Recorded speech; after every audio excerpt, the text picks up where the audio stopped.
నమస్తే అండి. ఈరోజు మనం సౌదామిని కథ చెప్పుకుందాం. చందన దేశాన్ని అనంగవర్మ అనే రాజు పాలిస్తూ ఉండేవాడు. ఆయనకు సౌదామిని అనే కుమార్తె తప్ప వేరే సంతానం లేదు. సౌదామిని 3 ఏళ్ల పిల్లగా ఉండగా ఆమె తల్లి చనిపోయింది. అయినప్పటికీ అనంగవర్మ మరొక వివాహం చేసుకోక సౌదామినికి తల్లి తండ్రి తానే అయి పెంచుతూ వచ్చాడు. యుక్త వయస్సు వచ్చేసరికి సౌదామిని అపురూప సౌందర్యవతిగాను అమిత బుద్ధిశాలిగాను తయారయ్యింది. ఒకనాడు అనంగవర్మ కుమార్తెతో, ఇక సాధ్యమైనంత త్వరలో నీకు పెళ్లి చేయదలిచాను. ఇదిగో తల్లి, ఇవి నానా దేశాల రాకుమారుల చిత్రపటాలు. ఈ తాళపత్రాల్లో వారి వివరాలు రాసి ఉన్నాయి. బాగా ఆలోచించి నీకు నచ్చిన వరుణ్ణి ఎంచుకో తల్లి అన్నాడు. ఇంకా అతడు నీకు భర్తే కాక ఈ చందన దేశానికి భవిష్యత్తులో కాబోయే రాజు కూడా అన్న విషయం నీకు తెలిసిందే కదా అని కొన్ని చిత్రపటాలను తాళపత్రాలను సౌదామినికి ఇచ్చాడు.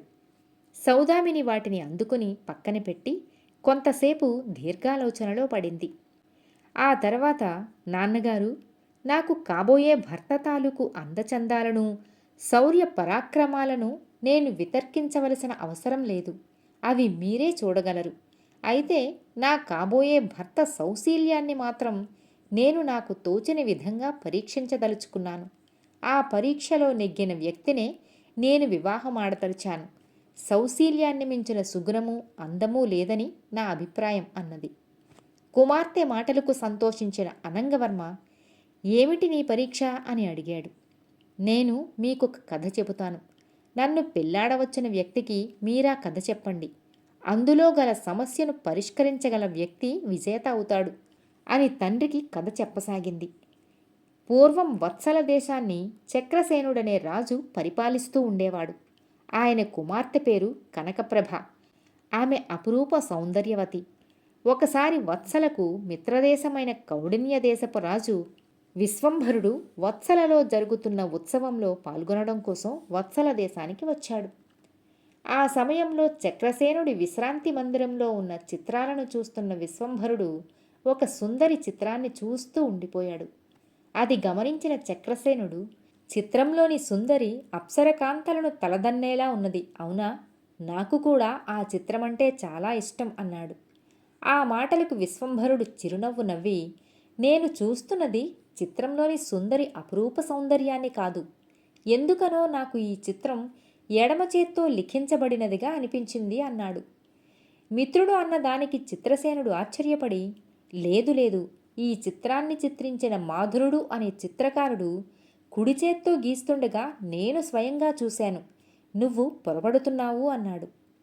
నీ ఎదుట అతడు కుడి చేత్తోనే గీసి ఉండవచ్చు, కానీ నిజానికి ఈ చిత్రం ఎడం చేత్తో గీసిందేనని నేను ఖచ్చితంగా చెప్పగలను అన్నాడు విశ్వంభరుడు.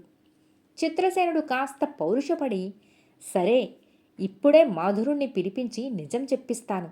నేను ఓడిపోతే నా కుమార్తె కనకప్రభను నీ కుమారుడికిచ్చి పెళ్లి చేస్తాను అన్నాడు. అందుకు విశ్వంభరుడు తల ఊపి, ఈ షరతు నాకు బాగున్నది. నేను ఓడిపోతే బతికున్నంతకాలం ఏటా నీ దేశంలోని అభివృద్ధి కార్యక్రమాలకు 50,000 వరహాల చొప్పున విరాళం పంపిస్తాను, సరేనా అన్నాడు. చక్రసేనుడు మాధురుడికి కబురు పంపించాడు. గంటకాలం గడవకుండానే రాజు దగ్గరికి వచ్చిన మాధురుడు ఆయన ప్రశ్న విని ముందు తడబడి, తరువాత తను ఆ చిత్రాన్ని ఎడమ చేత్తోనే గీసినట్లు ఒప్పుకున్నాడు. చక్రసేనుడు కాస్త చిన్నబోయి వెంటనే సర్దుకుని మాధురుని పంపించివేశాడు. తరువాత విశ్వంభరుడితో, నేను ఓడిపోయినా నాకు లాభమే చేకూరింది. మన స్నేహం బంధుత్వంగా మారనున్నది. మహారాణికి కనకప్రభకు చెప్పి సాధ్యమైనంత త్వరలో ముహూర్తం పెట్టిస్తాను అన్నాడు. విశ్వంభరుడు సంతోషంగా అందుకు అంగీకరించాడు. ఇదిలా ఉండగా ఆ రోజు సాయంత్రం కనకప్రభ తల్లి మహారాణి ఇందుమతీదేవి తమ ఎల్వేల్పు అయిన స్వయంప్రభాదేవి ఆలయానికి వెళ్ళి తిరిగి వస్తుండగా 4 దొంగలు మహారాణి ఉన్న పల్లకి బోయీల మీద పడి అటకాయించారు. అడ్డగించబోయిన బోయీలు ఆ దొంగల చేతుల్లో చావుదెబ్బలు తిన్నారు. దొంగల ధాటికి ఆగలేక వీధిలోని జనం భయభ్రాంతులై చెల్లాచెదురయ్యారు.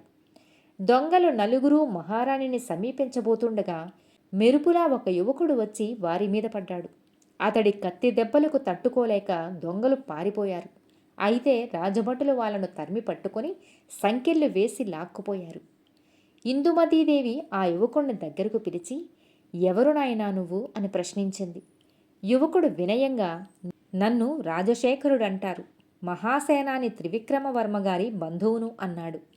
ఆ జవాబు వింటూనే ఇందుమతీదేవి సంతోషంగా, "ఓహో, మహాసేనాని పుత్ర సమానుడుగా చూసుకుంటున్న ఆయన చెల్లెలి కొడుకువు నీవేనా?" అని అడిగింది. రాజశేఖరుడు అవునన్నట్లు తల ఊపాడు. "నువ్వు కాశీలో విద్యాభ్యాసం చేస్తున్నట్లు విన్నాను, అది ముగిసిందా?" అన్నది ఇందుమతీదేవి. "నెల రోజుల క్రితమే ముగించుకుని వచ్చానమ్మా" అన్నాడు రాజశేఖరుడు. "సంతోషం నాయనా, నన్ను కాపాడిన నీకు ఎంతైనా రుణపడి ఉన్నాను. నీ రుణం తీర్చుకునేందుకు నేను ఇవ్వగలిగితే నా దగ్గర ఉన్న వెలలేని సువర్ణాన్ని నీకు ఇస్తాను" అని పల్లకీలో వెళ్ళిపోయింది మహారాణి. మహారాణి నిగూఢంగా తనకు కనకప్రభనిచ్చి వివాహం చేస్తానని చెప్పిందని రాజశేఖరుడు అర్థం చేసుకున్నాడు. తల్లిదండ్రులు తన వివాహం గురించి మనసా భిన్నాభిప్రాయాలతో ఉన్న ఆ సాయంకాల సమయంలో యువరాణి కనకప్రభ చెలికత్తెలతో కలిసి ఉద్యానవనంలో విహరిస్తున్నది. చెలికత్తెలు కోరగా ఆమె ఏదో గీతాన్ని ఆలపిస్తూ ఒక పొదరింటి పక్కకు వెళ్ళింది. ఆ సమయంలో ఆకాశ మార్గాన పోతున్న వరుణదత్తుడనే గంధర్వుడు అప్సరసలను మించిన ఆమె సౌందర్యాన్ని చూసి ముగ్ధుడై ఆమె ఉన్న చోటకు దిగివచ్చాడు. ఏనాడూ ఊహించని విధంగా గంధర్వుడు తన ముందు ప్రత్యక్షమవగానే కనకప్రభ విస్మయంతో నిశ్చేష్టురాలయింది. చెలికత్తులు దూరంగా వెళ్ళిపోయారు. వరుణదత్తుడు కనకప్రభతో, "ఆకాశ మార్గాన పోతున్న నన్ను నీ సౌందర్య ప్రభలు నీ దరికి తీసుకువచ్చాయి. నేను వరుణదత్తుడనే గంధర్వుడను. నీకు అభ్యంతరం లేకపోతే నిన్ను వివాహం చేసుకుంటాను" అన్నాడు. గంధర్వుడి మాటలు విన్న కనకప్రభ ఉక్కిరిబిక్కిరైంది. గంధర్వుడంతటి వాడు తన సౌందర్యానికి మెచ్చి వివాహం చేసుకుంటానని అడగటంతో ఆమె ఒక్కసారిగా అంతులేని ఆనందాశ్చర్యాలకు లోనయింది. ఆమె వరుణదత్తుడికి తన అంగీకారం తెలియజేయడానికి సంసిద్ధమవుతున్న తరుణంలో తల్లిదండ్రులు గుర్తుకు వచ్చారు. ఆమె వరుణదత్తుడితో, "ఏమైనా నేను కన్యను గదా, నా తల్లిదండ్రుల ముఖతః రేపు మీకు నా అంగీకారాన్ని తెలియజేస్తాను" అన్నది. వరుణదత్తుడు చిరునవ్వుతో సరేనన్నట్లు తల ఊపి మర్నాడు వస్తానని చెప్పి వెళ్ళిపోయాడు. సౌదామిని ఇంతవరకు కథ చెప్పి తండ్రితో, "నాన్న, కనకప్రభ కౌండిన్య దేశపు యువరాజును వివాహమాడాలా, రాజశేఖరుణ్ణి వివాహమాడాలా, లేక గంధర్వుణ్ణి వివాహమాడాలా అన్న అంశం వివాదాలకు కారణమవుతున్నదని స్పష్టమే కదా. తల్లి కుమార్తె తలొకరిని వరునిగా ఎంచి మనసా నిర్ణయాలు తీసుకున్నారు. అయితే కనకప్రభ ఆ ముగ్గురిలో ఎవరిని వివాహమాడాలి? ఎవరు చేసినది ధర్మబద్ధమైన వాగ్దానం అవుతుంది? ఆ ముగ్గురిలో ఎవరి అభిప్రాయాన్ని మన్నించాలి? ఇదే నా కథలోని సమస్య. నన్ను వివాహమాడవచ్చిన వ్యక్తికి ఈ కథ చెప్పి అతని సమాధానాన్ని నాకు చెప్పండి. అది సరైనది అవునా కాదా అన్నది నేను మీకు చెబుతాను" అన్నది. రాజు అనంగవర్మ తన ఉత్సుకతను ఆపుకోలేక, "నువ్వు చెప్పిన కథలోని కనకప్రభ గంధర్వుణ్ణి పెళ్లి చేసుకుంటుంది కదా తల్లి" అన్నాడు. సౌదామిని చిరునవ్వుతో తల అడ్డంగా ఊపింది. "మరెవరిని" అని అనంగవర్మ ఇంకేదో చెప్పబోయేంతలో సౌదామిని ఆయన్ని వారిస్తూ, "సమాధానం మీకు కాబోయే అల్లుడే చెబుతాడు. అయితే నాన్న, ముగ్గురు వరులలో ఎవరిదో ఒక్క పేరు చెబితే చాలదు, వివరణతో సహా సమాధానం చెప్పాలి" అన్నది. కొన్ని నెలలు గడిచాయి. సౌదామిని కథను విన్నవాళ్ళెవరూ ఆమెకు తృప్తికరమైన సమాధానం చెప్పలేకపోయారు. ఆమె తండ్రి అనంగవర్మ కుమార్తె వివాహం గురించి బెంగపడసాగాడు. ఇలా ఉండగా అనంగవర్మకు దూరపు బంధువైన జయంత దేశపు రాజు విచిత్రసేనుడు తన కుమారుడైన చంద్రహాసుణ్ణి ఒక లేఖతో అనంగవర్మ దగ్గరకు పంపించాడు. ఆ లేఖలో ఇలా ఉంది: "ప్రియమైన అనంగా, 3 తరాల కిందట నా రాజ్యం పొరుగుదేశమైన బల్హాన దేశంతో యుద్ధం చేసి ఓడిపోయి బల్హానకు సామంత రాజ్యమైన విషయం నీకు తెలిసిందే కదా. ప్రస్తుతపు బల్హానరాజు వికర్ణుడు తన పూర్వుల కంటే కూడా కుత్సిత మనస్కుడు. నన్ను పూర్తిగా సింహాసన భ్రష్టుణ్ణి చేసి నా రాజ్యాన్ని తన రాజ్యంలో కలుపుకునేందుకు ప్రయత్నాలు చేస్తున్నాడు. నేను వృద్ధున్నైపోయాను. వీలైనంత త్వరలో చంద్రహాసుడికి పట్టం కట్టాలని నా ఆలోచన. వాడు వికర్ణుడి దురాలోచనలకు కుతంత్రాలకు మండిపడుతున్నాడు. సైన్యాన్ని సమీకరించి బల్హాన మీదికి దండెత్తాలన్నది వాడి ఆలోచన. అందుకుగాను గిరిజనులను, అడవి జాతుల వాళ్లను కూడా సైన్యంలో చేర్చి మంచి శిక్షణ ఇస్తున్నాడు. చంద్రహాసుడి నాయకత్వాన బల్హాన దేశం మీదికి దండెత్తడం కోసం నువ్వు సైనిక సహాయం, ధన సహాయం చేయగలవేమోనని ఆశిస్తూ వాణ్ణి నీ దగ్గరకు పంపుతున్నాను. లేఖ చదివి అనంగవర్మ చాలా సంతోషించి చంద్రహాసుడితో, నాయనా, నీకు కావలసిన సైనిక ధన సహాయాలు తప్పక చేస్తాను. ఇంత రాజ్యం సంపద ఉండి కూడా నేను తీరని సమస్యతో సతమతమవుతున్నాను అన్నాడు. ఆ సమస్య ఏమిటో నేను తెలుసుకోవచ్చునా అన్నాడు చంద్రహాసుడు. తెలుసుకుని మాత్రం ఏం చెయ్యగలవు అని అనంగవర్మ సౌదామిని చెప్పిన కథను అతడికి చెప్పి, ఇంతవరకు వచ్చిన వాళ్లలో ఆ ముగ్గురు వరులలో ఎవరిదో ఒకరు పేరు చెప్పిన వాళ్లే కాని సౌదామిని మనసుకు నచ్చే వివరణ ఇచ్చిన వాళ్ళు లేరు అన్నాడు విచారంగా. యువరానికి నచ్చే జవాబు నేను చెప్పగలననుకుంటున్నాను అన్నాడు చంద్రహాసుడు. ఆ జవాబుకు అనంగవర్మ ఎంతో సంతోషంగా, అంతకంటే నాకు కావలసినదేముంది నాయనా, ఏమిటో చెప్పు అని అడిగాడు. చంద్రహాసుడు కొద్ది క్షణాలు మౌనంగా ఊరుకొని తర్వాత ఇలా చెప్పాడు. కన్య తండ్రికి సొంత సొత్తు ఎన్నటికీ కాదు. చక్రసేనుడు విశ్వంభరుడితో పందెం వేసి కనకప్రభను పనంగా పెట్టాడు. తనది కాని ఆస్తిని పందెంలో వండడానికి చంద్రసేనుడికి న్యాయబద్ధమైన హక్కు ఎంతమాత్రం లేదు. అందువల్ల కౌండిన్య దేశపు యువరాజును కనకప్రభ పెళ్లి చేసుకోవలసిన అగత్యం లేదు. చక్రసేనుడిది ధర్మబద్ధమైన వాగ్దానం కాదు. ఇక వరుణదత్తుడు, అతడు కనకప్రభ సౌందర్యాన్ని చూసి క్షణికమైన వ్యామోహంలో వివాహం చేసుకోవటానికి సిద్ధపడ్డాడు.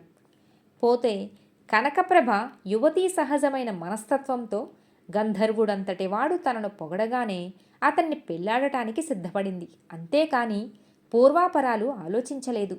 అందువల్ల ఈ ఇద్దరిలోనూ మనశ్శుద్ధి లోపించిన కారణంగా వివాహం ధర్మసమ్మతం అనిపించుకోదు. కనకప్రభకు తగిన భర్త రాజశేఖరుడు అనే భావంతో ఆమె తల్లి ఇందుమతీదేవి మనసా అతన్ని తన అల్లుడుగా నిశ్చయించింది. కనకప్రభ ఇష్టాన్ని కూడా తెలుసుకోవాలి అన్న వివేకం కొద్దీ రాజశేఖరుడితో ఇవ్వగలిగితే వెలలేని సువర్ణాన్ని ఇస్తాను అన్నది. కుమార్తె క్షేమం కోరి సర్వవిధాలా ఉన్నతుడైన వ్యక్తిని ఎంచిన ఈ సంబంధం ధర్మబద్ధము, సర్వోత్తమము అయినది. అందువల్ల కనకప్రభ రాజశేఖరుణ్ణి వివాహమాడటమే సమంజసం అన్నాడు. అనంగవర్మ సంతోషాశ్చర్యాలతో చంద్రహాసుడి సమాధానాన్ని సౌదామినికి పంపించాడు. కొద్దిసేపట్లో సౌదామిని చిలికత్తె సౌదామిని పెంపుడు చిలుకను, ఒక పూలమాలను తీసుకువచ్చి చంద్రహాసుడితో, యువరాణి గారు చంద్రహాసుల వారికి శిరసా నమస్కరించామని తెలియజేస్తూ తనకు మారుగా ఈ చిలుక చేత తమ మెడలో పూలమాలను వేయించమన్నారు అన్నది. చిలుక పూలమాలను చంద్రహాసుడి మెడలో వేసింది. అనంగవర్మ పరమానందభరితుడయ్యాడు. సౌదామిని చంద్రహాసుల వివాహం అతి వైభవంగా జరిగింది. ఆ తర్వాత చంద్రహాసుడు మామగారి సైన్యాన్ని కూడా వెంటబెట్టుకుపోయి రాజు వికర్ణుణ్ణి ఓడించి చందన, జయంత, బల్హాన రాజ్యాలు మూడింటికి రాజై చాలా కాలం సుఖంగా జీవించాడు. కథ సమాప్తం. మిత్రులారా, మరో కథతో మళ్ళీ కలుద్దాం.